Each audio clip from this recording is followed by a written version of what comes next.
Binotis sa social media, ating pong narinig, nakita, dumaan sa ating mga walls.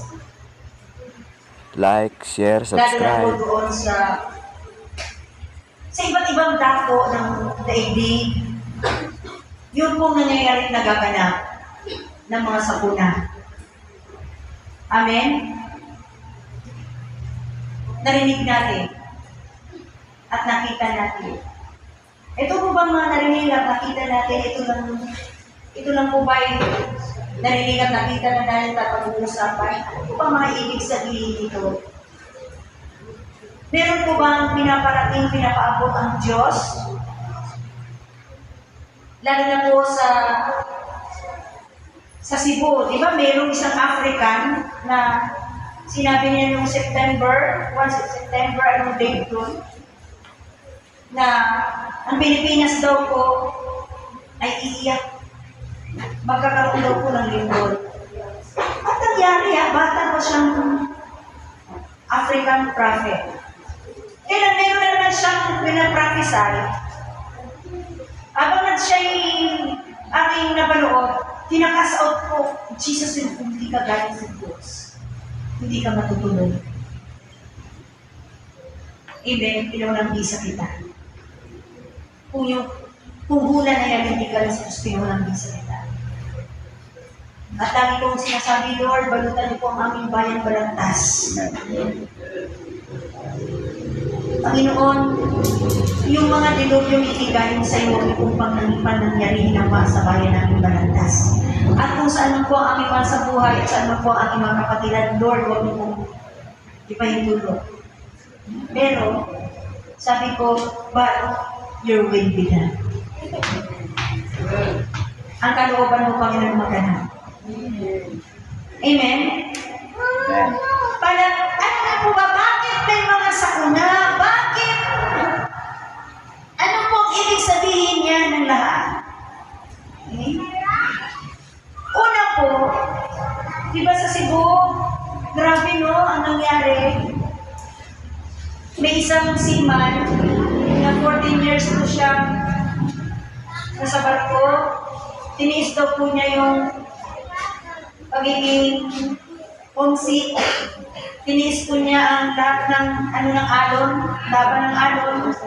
Tiniis po niya yung pangungulila, yung hirap sa barko, para lang daw po mapundaran niya at mapabuti po ang kanyang pamilya.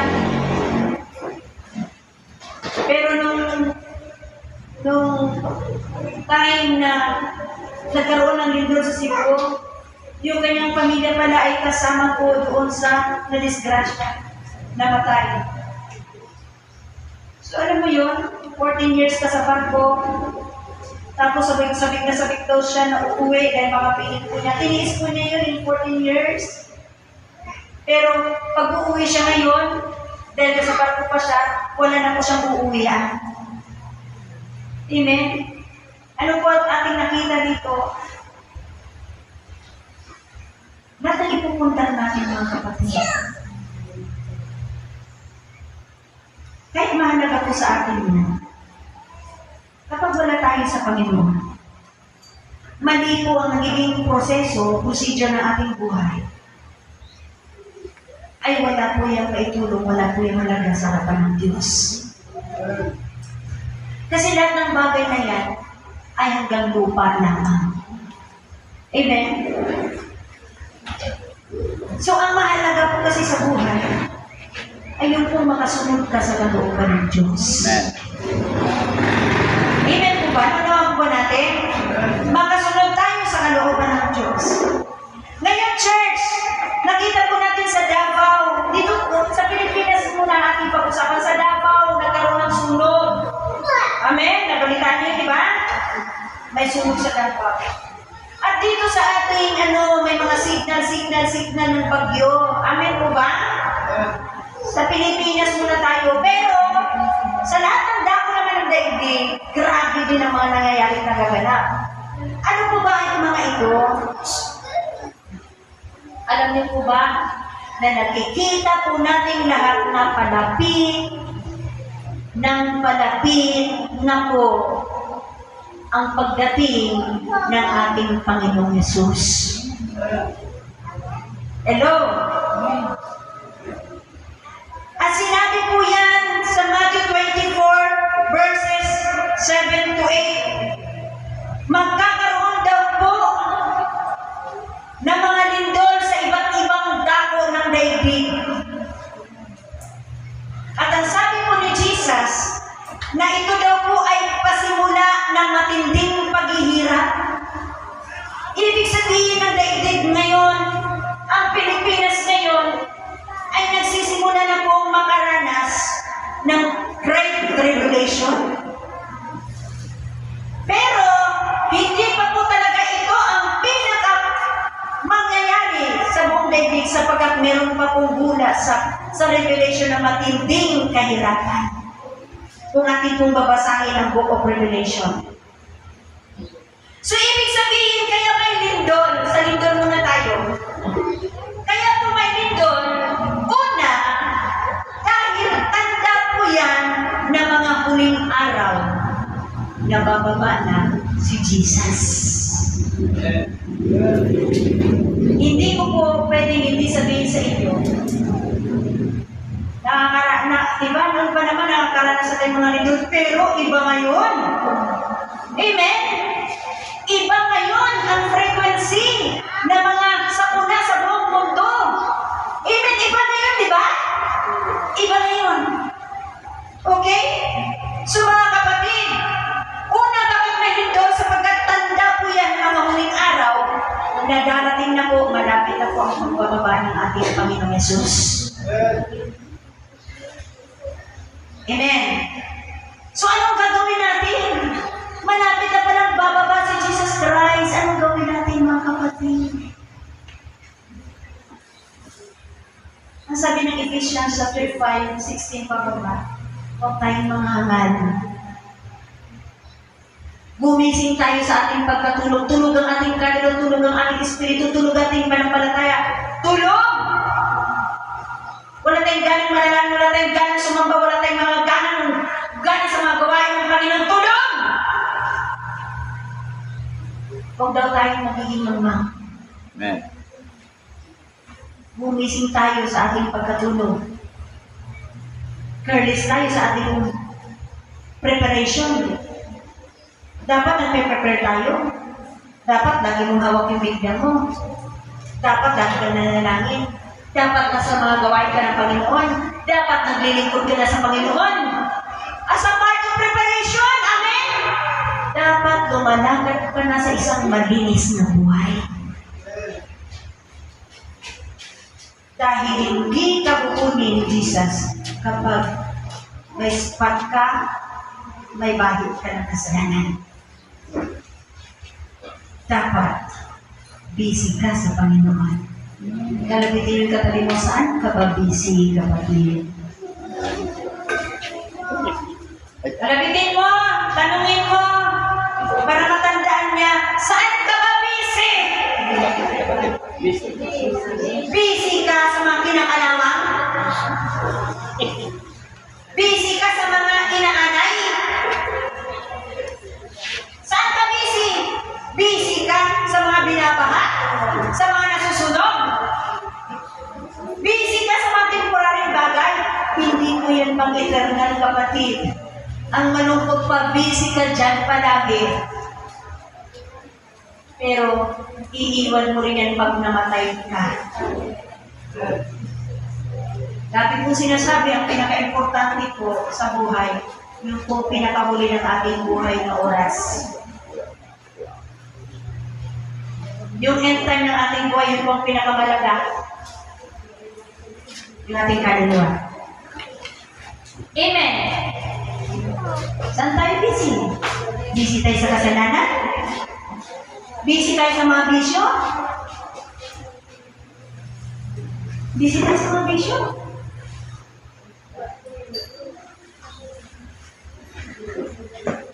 Hanggang maaga pa, kapatid, dahil palapit ang pagdating ng Panginoon. Isuko mo na yung bisyo kay Lord. Amen. Amen? Then una, pananakutan mo sa Diyos yung pagsira ng katawan mo sa pamagitan ng vision. Okay. Bakit may lindol? Dahil galit ang Diyos. Nagagalit ang Diyos. Kaya may lindol. Atin pong basahin ang Psalms chapter 18, verse 7. Jot it down in your Bible. Psalms, sa Tagalog po noon ay awit. Okay? Awit chapter 18, verse 7. Nang magkagaloy na uga at nayanig ang lupa. Ano po yun? Lindol. Amen? Nauga, nayanig ang lupa. Ang mga saligan ng mga bundok, di ba? Ay nanginginig at nauga sapagkat siya'y galit. Kala natin, narinig na natin, may lumito doon. May nag-landslide doon. Naugang lupa doon. Yun na ba yun? Ang sabi ng science, dahil naman doon ang mundo, isa din po yun. Pero sa Biblia, galit ang Diyos. Amen. Amen. Kaya pag may lindol sa ilang lugar, isa lang po dapat ang gagawin ng tao. Repent and have faith in Christ. Manampalataya magbalik doon sa Diyos. Amen. Amen. At pag wala na ng lindol sa lugar mo at nililindol ang tahanan mo dahil sa finances, nasishake ka, namumblema ka. Amen. Kailangan po natin ng Diyos. Amen. Mag-repent, magbalik loob sa Diyos, ayusin ang buhay sa Diyos. Amen. Palakpakan po natin si Lord. At dito po sa Job 9, verse 5 to 6, paki-ano po sa inyong mga Biblia sa Job, sa aklat po ng Job, chapter 9, verse 6. Paki-sulat na lang po sa inyong Biblia at Jeremiah chapter 10, verse 10. Okay? Bakit? Dahil sa mga huwad na pagsamba, nagagalit ang Diyos sa Jeremiah 10, verse 10. Okay? So mga kapatid ko, kung bakit po may lindol, nakuuga ang lupa, nabibiyak ang lupa, tandaan mo, kapatid, galit ang Diyos sa lugar na yan. Amen? So ano pong gagawin? Mag-repent, magbalik loob sa Diyos. Amen. Ang kalooban ng Diyos ay alamin sa buhay mo. Isa pa kung bakit may lindol, it is the power of God. Alam niyo po ba, syempre, galing sa Diyos yan is the power of God. Alam niyo po ba sa Book of Acts chapter 16, verses 25 to 26, naalala niyo po yung merong manghuhula? Naalala niyo po yun? Yung pong, meron pong isang batang manghuhula. Sunod ng sunod sila kay Pablo at kay Silas. Kung di ako nagkamali. Itong batang ito, lagi siyang sumusunod araw-araw kanilang Pablo at Silas. At sinasabi niya, ang mga taong ito ay lingkod ng Diyos, sugo ng kataas-taasan. Totoo naman, di ba, yung sinasabi niya? Amen. Alam niyo, totoo talaga yung mga sinasabi na manghuhula eh. Kaya nga, pero hindi po lahat na manghuhula ay galing sa Diyos. Kasi ito po, itong batang ito, merong amo. Basahin niyo po yan sa Acts chapter 16. Merong amo. At yung batang ito ginagamit po ng mga amo niya para siya magkapirahan sa panghuhula.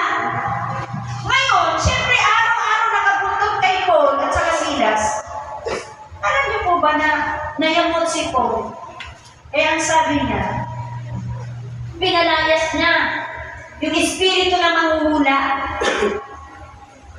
Alam niyo, kapatid, yung paghuhula na yan, lalo di ba nakakabit sa ating mga haligi dyan, sa mga hula ni Mang Lando? Di ba, pero nakalagay, i-review yan, ang kalinis mga bahay yung nakalagay. Di ba? Totoo po ang mga hula. Nagkatotoo po yan kapag inyong pinaniwalaan at hindi nyo pinawalang bisa.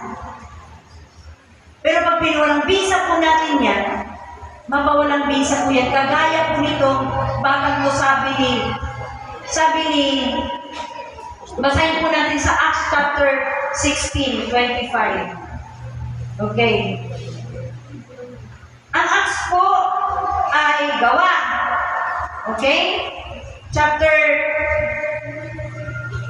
16, verse 20, sa 17. Ang sabi po ng manghuhulang bata, siya'y sumusunod kay Pablo at sinabi, at nasumisigaw, ang mga taong ito ay mga alipin ng kataas-taasang Diyos na nagpapahayag sa inyo ng daan ng kaligtasan. Totoo, di ba? Totoo. Eh, totoo talaga ang mga sinasabi ng manghuhula. Kaso lang, ang nanghuhulang batang ito, ang kapangyarihan ay galing sa demonyo. Galing kay Satanas.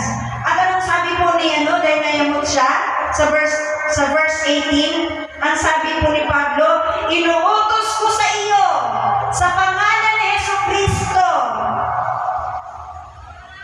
na lumabas ka sa Kanya. At ito ay lumabas ng oras din iyon. Hello? Huwag tayong naglalapit sa mga manghuhula, ha? Amen. Kahit pinawala kang milyon, huwag kang magpahula. Amen? Kahit anong mangyari sa'yo, nagkasakit ka na hindi mo alam, hindi ka gumagaling, anong gamot ang ininom mo, huwag kang magpahula. Huwag na huwag, dahil kumukonsulta ka kay Satanas noon. Amen? Ngayon, pwede pa lang lumayas ang espiritu ng panghuhula sa isang tao. Amen? Ngayon, lumayas, nawala ng power itong batang to sa panghuhula. Kaya ang mga taong bayan, lalo po yung mga among bata, galit na galit dito kay Pablo at Silas. Anong ginawa nila? Kanila pong binugbog, pinagpalo-palo. Sila, Pablo at Silas. At inilapit nila sa pinuno. Ang pinuno naman, ibinigay sila sa tanong para ikulong. Ngayon, noong nakakulong si Pablo at Silas, alam niyo po ba na sila po ay nagpuri na nanalangin sa Diyos? Ang sabi po rito, ngunit nang maghating gabi, nasa kulungan sila, na sina Pablo at Silas ay nananalangin. At umawit ng mga himno sa Diyos. At sila ay pinakikinggan ng mga bilanggo. Verse 26. At biglang nagkaroon ng isang malakas na lindol. Malakas na lindol is the power of God. Amen. Bakit nagkaroon ng malakas na lindol? Kapangyarihan po ng Diyos yun. Bakit lumindol? Dahil umawit sila.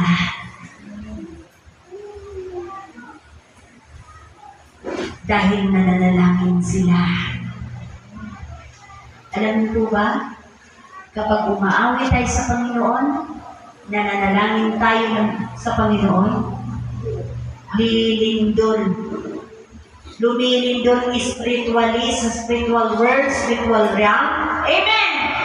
May mangyayari sa spiritual world na hindi nangyayari sa physical world. Ibig sabihin sa pananalangin mo at pag-awit mo sa Panginoon, tingnan mo ito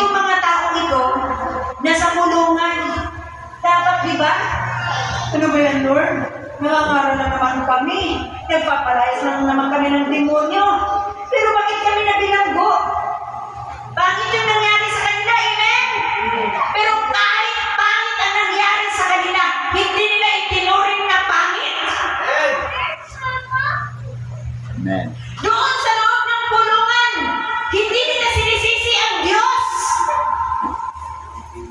Bagkus doon sa kulungan ng kanilang paghihirap, ang kanilang ginawa, umaawit sila ng mga himno. Nag-worship sila. Amen. Kaya napakahalaga na sa worship time, narito na tayo. Amen. Amen? Para lumindol. Spiritually, may nangyayari dyan. Kapag umawit ka ng mga himno, mga salmo, mga awiting spiritual, mayroong nangyayari na gagawa sa spiritual world sa buhay mo.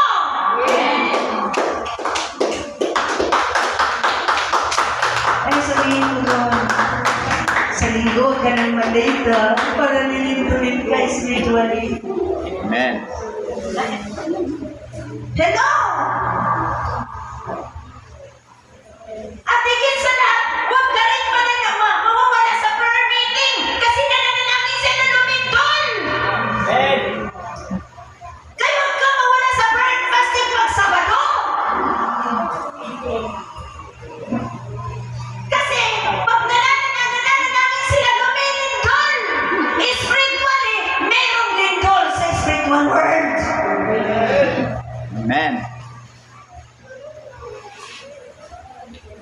Lalabitin mo katabi mo, dumating ka na pag Sabado Balik ka ba? pag Sabado ha. Nananalangin ka. Nananalangin ka.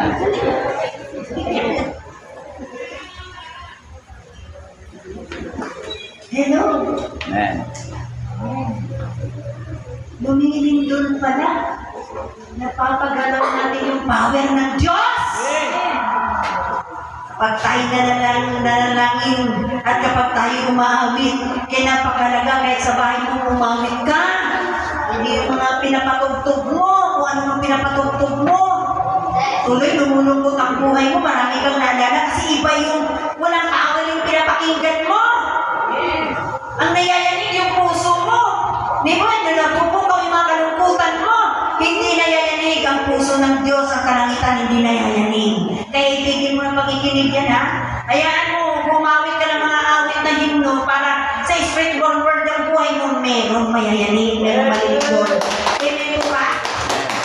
At alam niyo po ba, nung lumindol, nakikinig po, nandun po sila po ay umaawit at nananalangin, nakikinig ang ibang bilanggo. Nakikinig siguro ang ganda ng mga awitin, nananalangin, grabe. Diba?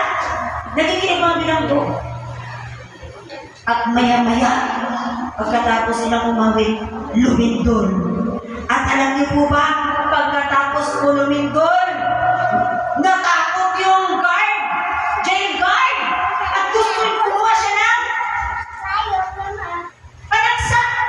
saksakin niya sarili niya, kasi nakala niya, nakatakas yung mga bilanggo. Ang sabi ni Paul, guard, huwag kang magpakamatay, huwag kang magsaksak ng dito ng kanila. Hello, at ano nangyari? Nagkaroon ng repentance yung jail guard na yun dahil sa ito. Amen. Kaya alam niyo, pag gusto mo natin mapalabas yung kapangyarihan ng Diyos through prayer and worship, merong lalaya. Amen. Amen. Merong lalaya kapag nagpe-pray ka, nag-worship ka sa Lord. Kung ano man po yung pinag-pray mo, lalaya yun. Kagaya yung safeguard na lumaya sa pakikinig ng panalangin, sa pakikinig ng pag-awit ng mga himno. Amen. Alam nyo, dapat ganito ang buhay ng Kristiyano may araw at gabi. Kaya dapat sa mga cellphone na yan, wala na po mga worldly music dyan. Amen.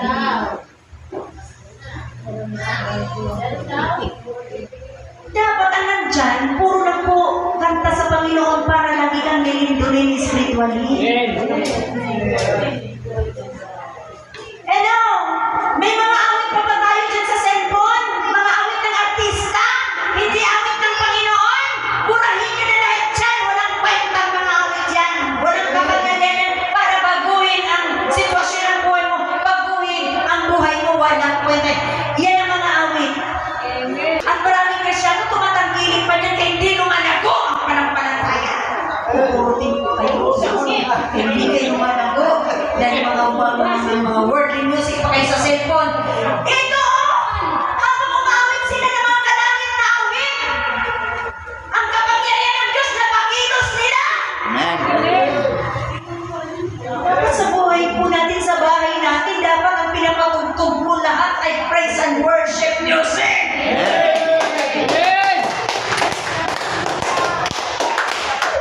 Kung nakakalungkot pa nito, anak mo, tinuruan mo pag sumayaw. Na mga worldly, tuwang-tuwa ka para maganda. Kasi yung anak mo, patugtugin mo na yung praise and worship yung sa Panginoon, parang alam mo na. Iba yung kinalagyan ng bata. Imbis yung bata, matuloy yung tumawag sa Panginoon pagdating ng panahon.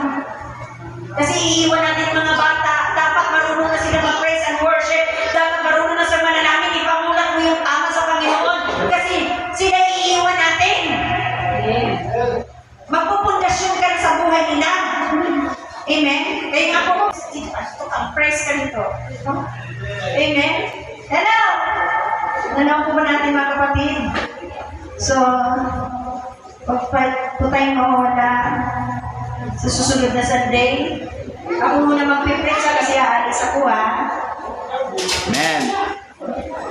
Ako muna magpipretsa kasi aalis ako. Amen.